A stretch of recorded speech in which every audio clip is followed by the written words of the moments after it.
Extreme physics.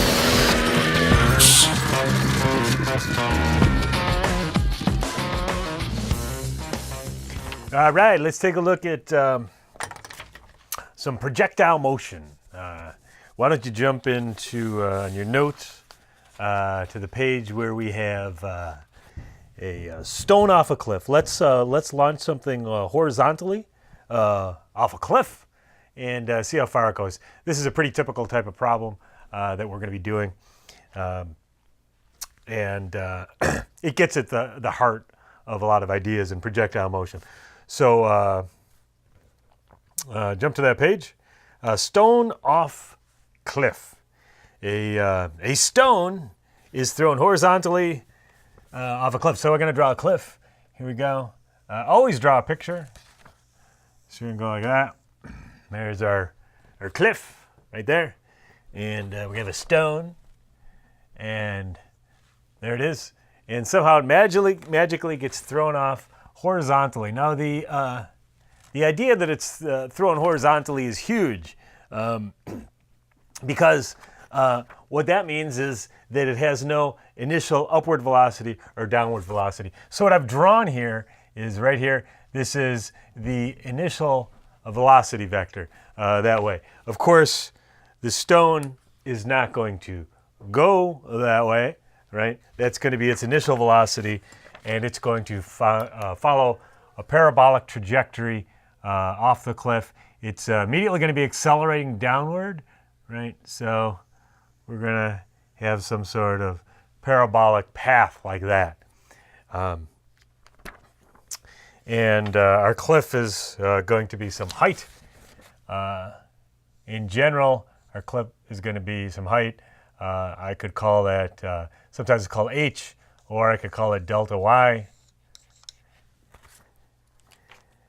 And this thing is going to go some distance like that, which I could call delta x. Sometimes that will be called d, and sometimes this will be called h. It can be called different things. More often than not, they call it d in the regions. If I did d, I would want to put an x here to differentiate it from the y, the vertical, because that's huge with this stuff. So the idea is we're going to break our motion into two types of motion. We're going to look at what's happening horizontally and what's vertically. So what we're going to do, and this is going to be a general procedure, is we're going to create a t-chart like that, x and y. If we didn't do that, we'd have to use subscripts for everything. And I know that many of you don't like to write things down, and that can be cumbersome, writing a subscript on everything. So in order to avoid that, we'll use x and y.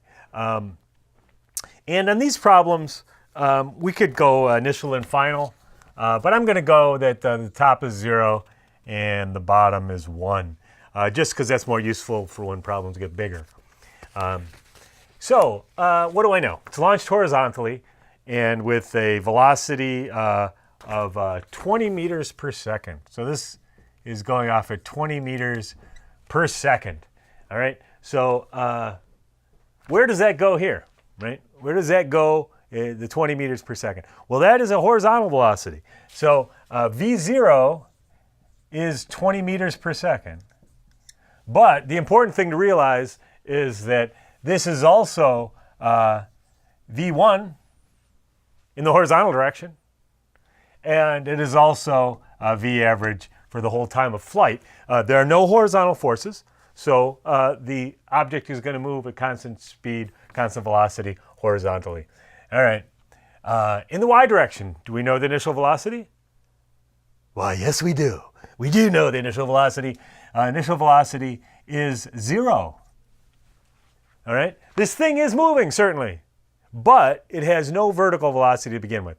It will immediately have a vertical velocity because we also understand that it is accelerating in the y direction. The acceleration is negative g, or negative 9.81 meters per second squared, like that.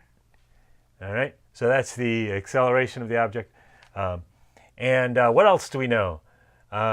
We want to know delta x, or d. I'll use d in this case, why not? We'll use d equals question mark. We want to know how far, how long does it take to reach? We're going to get that in a second. It says, how long does it take to reach the ground? Now, what's going to determine how long it takes to reach the ground? Well, a higher cliff certainly would, right? If the cliff was like this, it would reach the ground immediately, right? Farther. So it has to do with how high the cliff is. It has to do with, it's a why question. Why does it take so long to get to the ground?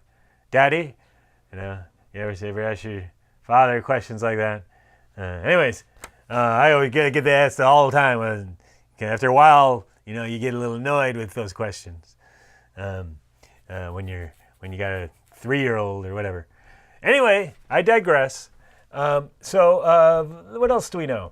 In the y direction, we want to know time. We want to know how long does it take. Is there anything else we know in the y direction? We know v initials. We also know the height of the cliff, which is important. 40 meters high. So this was 40 meters. 40 meters was the height of the cliff. So I will call that D too. D is 40 meters. Now, because it's in the Y, this is D sub Y. But because we have our fancy T-chart, we don't have to put that there. We know that it is in the Y direction. Now, it's really important that you keep everything here, that nothing gets over to the other side. The only thing that does share to the other side is time. But all the information here stays on this side. So we have this, and it looks like we have enough information to solve that. Looks like we're going to use El Grande. D equals V0 T plus 1/2 A T squared. And V0, so El Grande becomes El Nino, like that. And solving for T equals the square root of 2D over A equals the square root of 2 times 40 meters. This is a displacement, actually. That's a negative 40 meters. Negative 40 meters all over negative 9.81 meters per second squared. There we go. And we got some numbers to crunch. I need my number crunching box. 2.8557 seconds. Now I'm going to carry extra digits at this point because it's an intermediate calculation. And in fact, I'm going to even carry more than that. I'm going to keep it in my calculator. So anyways, the time, this is the only thing that can go through the magic trapdoor, and time gets up to here, 2.86 seconds or whatever. I'm going to keep it in the calculator. I'm going to keep more digits than that.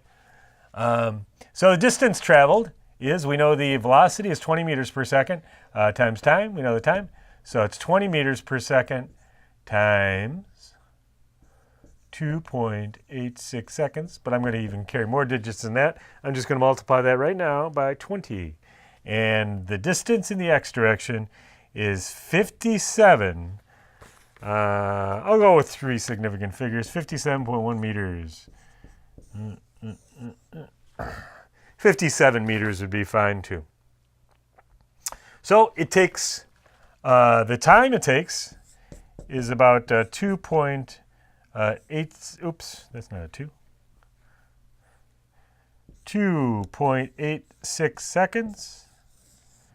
And the distance it travels is 5.71 meters. Typically in these problems, they wouldn't ask you the time. They would just ask you how far it traveled. You would need to know that I calculate time in the y direction, and I use that in the x direction to find the distance traveled. So there you go, stone off a cliff. All right. Now let's try a very different problem. This is the next problem. It's cannonball off a cliff. But now I'm going to let you try it. Pause the video now.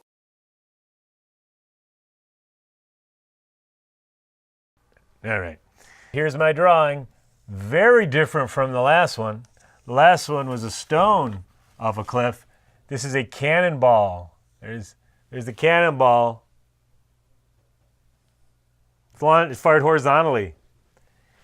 It's fired horizontally, and at V0 is 50 meters per second. This is a very different problem from the last one. Considerably different, right? Now you know how to do a stone problem, and now you're figuring out how to do a cannonball problem.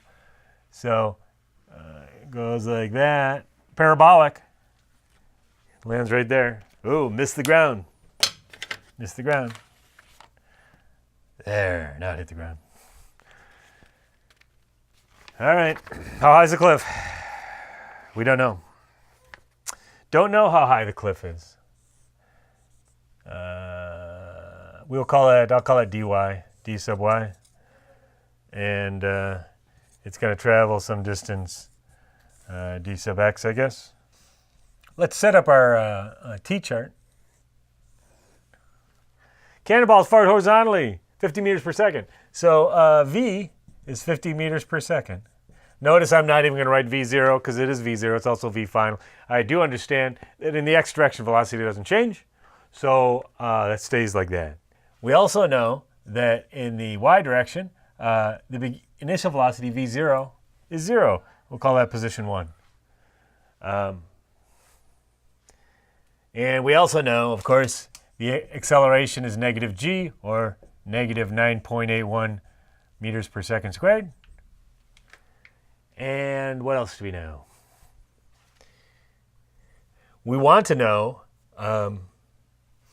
we know time. It says it takes 4 seconds to go to get to the bottom. So that's true in both directions. And we want to know what is the distance in the y direction that it travels and the distance in the x direction that it travels. All right, let's do y first because that's more difficult. Let's do the more difficult problem first because that's the kind of person we are. We do the difficult things first. All right, so it looks like we can use El Grande. D equals V0t plus 1/2 at squared. And V initial 0. So El Grande becomes El Nino, like that. D equals 1/2 at squared. So we don't even have to rearrange that. The acceleration is negative 9.8. Oh, I'm running out of room. I'm running out of room. Let me go like this. Let me go like that. Make sure that you keep these separated, though. Like I did. I do the thing, making it separated. D equals 1/2 times negative 9.81 meters per second squared times the time squared, 4 seconds squared. All right, let's multiply away. 16.81. All right, so it looks like this thing is 78.5 meters high. All right. And in the x direction, distance equals velocity times time. 50 meters per second times 4 seconds is 200 meters. All right. So in the x direction, it goes 200 meters.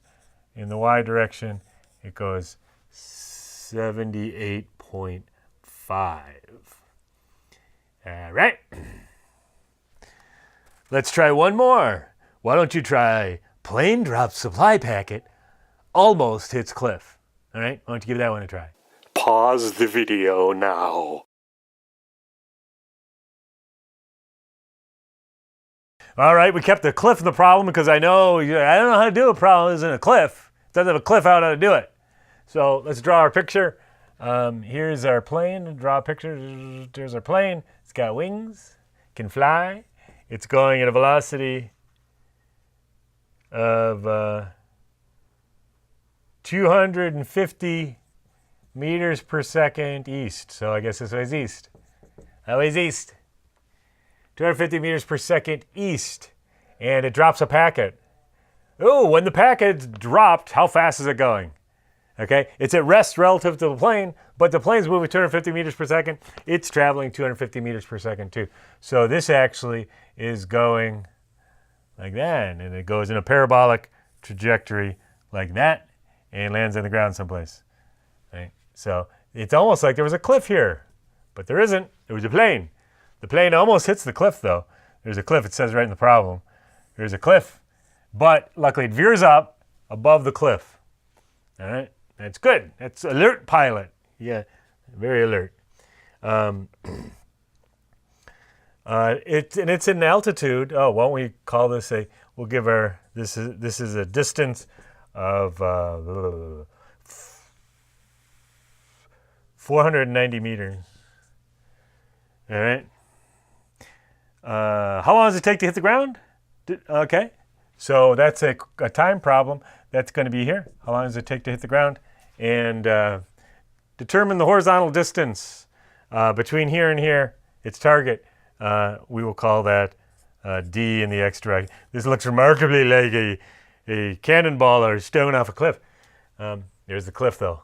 The cliff isn't involved with it, except that the elusive procedure that their airline or pilot did. All right. Okay. So, anyways, V initial is 0 because it doesn't have an initial horizontal velocity. V in the horizontal direction is, it doesn't have an initial vertical velocity. It does have an initial horizontal velocity, though, and it has a final horizontal velocity, which is the same. This is also V average. Acceleration is negative 9.81 meters per second squared. And let's see, what else do we know? We know that the distance traveled is 490 meters. All right. All right, this looks like a job for a squarey. D equals V0t plus 1/2 AT squared. V initial is 0, so this becomes El Nino. D equals 1/2 AT squared. All right, so we just have to solve that for t. T is going to equal the square root of 2d over a. Solving for that. And square root of 2 times 490 meters. It's a negative 490 meters. Negative. All over negative 9.81 meters per second squared. And let's see what we have. 490 times 9.819. Got about 10 seconds. 9.99 seconds. So that's how long it takes. So I bring that over to the x side, and the distance traveled is velocity times time, which is 250 meters per second times 9.99 seconds. All right. Which is 2,500 meters. All right. Well, going that fast, that's not too surprising. It takes 10. Yeah. All right. Yep. There we go. Hope that doesn't land on anybody. What is that? What's that flying? Drops the supply. I hope that doesn't land on anybody. That would be bad news. Anyways, they would need lots of supplies then. They'd need medical supplies at that point. All right. Check which for homework, and I will see you tomorrow. History. Physics.